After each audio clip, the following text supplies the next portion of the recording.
Hari Om. Serial number 2806. અયશ પ્રાપ્યતે સત્સુ યેન ચાપા ગતિર્ભવેત સ્વર્ગસ્ય ચ ભ્રંશતે યેન તત્કર્મણા સમાચરેત. અયશ પ્રાપ્યતે સત્સુ એટલે જેનાથી અપયશ મળે અને સાથે સાથે જેના દ્વારા અપગતિર ભવે. પ્રથમ આ લોકમાં જેને નિંદા થાય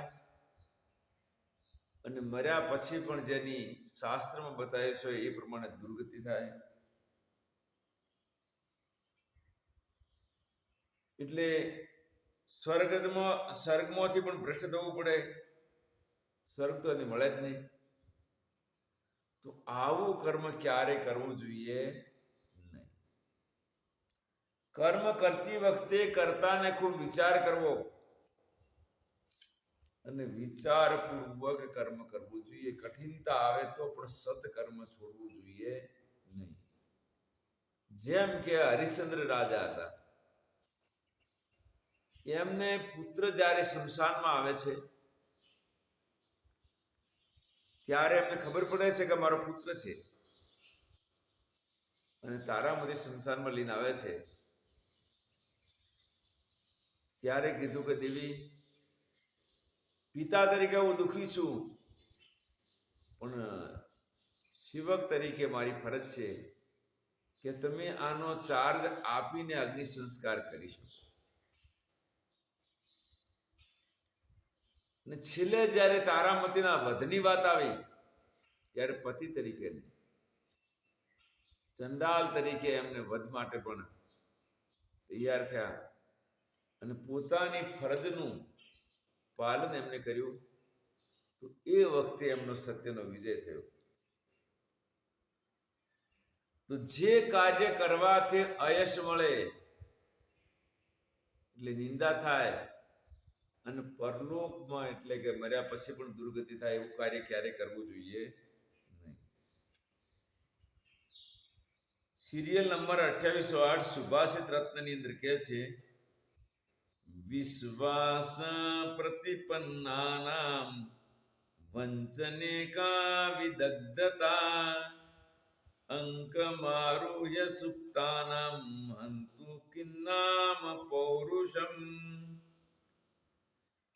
વિશ્વાસ પ્રતિપન્નાનામ એટલે જે વ્યક્તિએ આપણા ઉપર વિશ્વાસ, જે વ્યક્તિ કોઈના ઉપર વિશ્વાસ કરે છે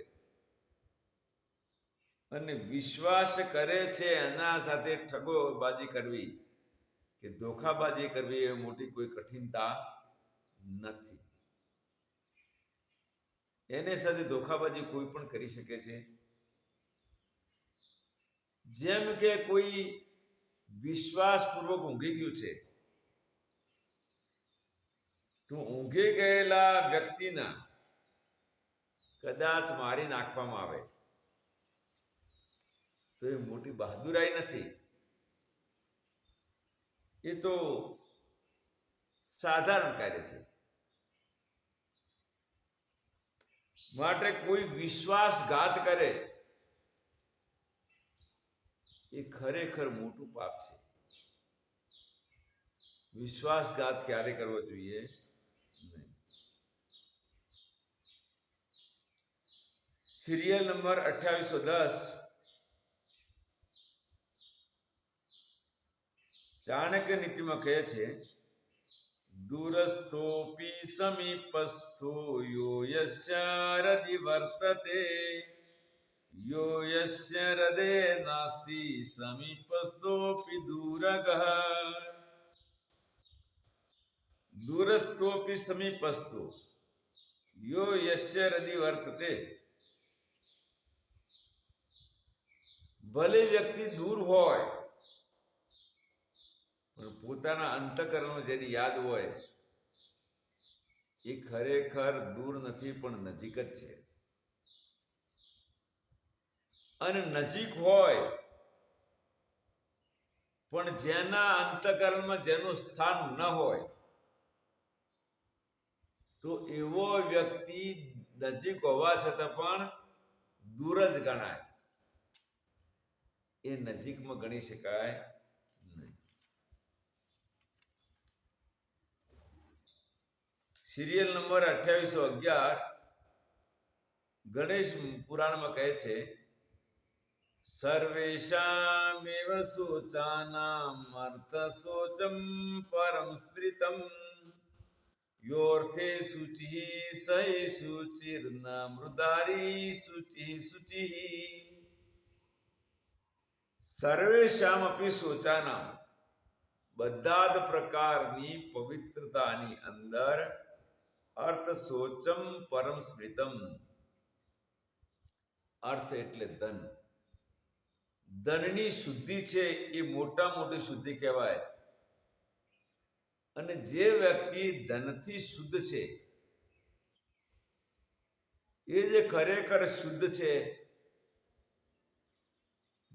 કારણ કે જલ મૃતિકા દ્વારા અથવા સાબુથી વારંવાર શુદ્ધ થતા પણ જો અંતઃકરણમાં મલિનતા છે અને પોતાની જે કમાઈનું ધન છે એ પણ બે અનીતિનું છે, અત્યાચારનું છે, તો એ અનુચિત છે. કારણ કે અન એવું મન, તો ખરેખર ધન જે છે ભલે આવક માપે રહે પણ ક્યારે અનીતિપૂર્વક ધનનું ઉપાર્જન કરવું જોઈએ નહીં.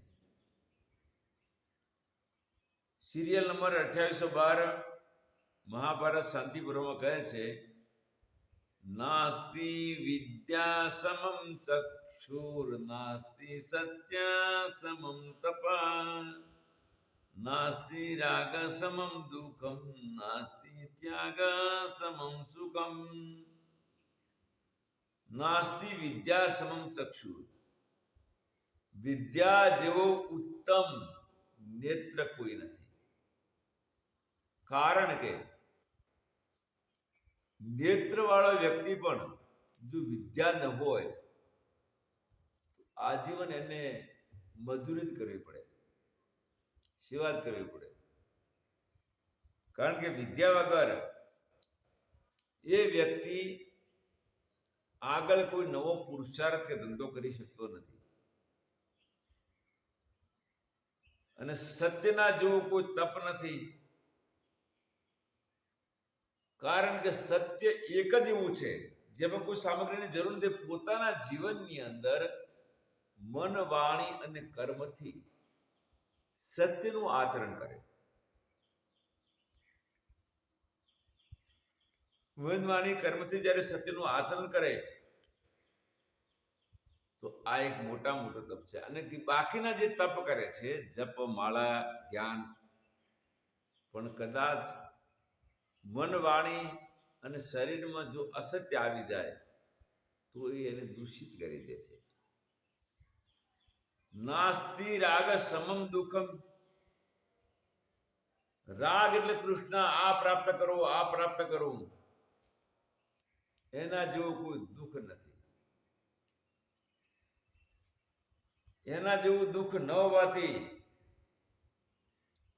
વ્યક્તિએ વિવેક જ્ઞાન દ્વારા સંતુષ્ટિનો અનુભવ કરવો જોઈએ. તૃષ્ણાથી ઉપર થવું જોઈએ. આશા ઊંડી ખાણ પહાડથી પણ પુરાય નહીં, હેમ મેરુ તલ સમ હોય તોય મનવાની નહીં. તો આ પ્રકારે રાગ જે છે સંસારિક વિષયોમાં, એના જેવું કોઈ દુઃખ નથી અને ત્યાગ જેવો કોઈ સુખ છે નહીં. કહ્યું છે કે ચાહ મીઠી ચિંતા હટી બનુઆ બેપરવાહ, जिसको कछु न चाहिए वो शाहन के शाह.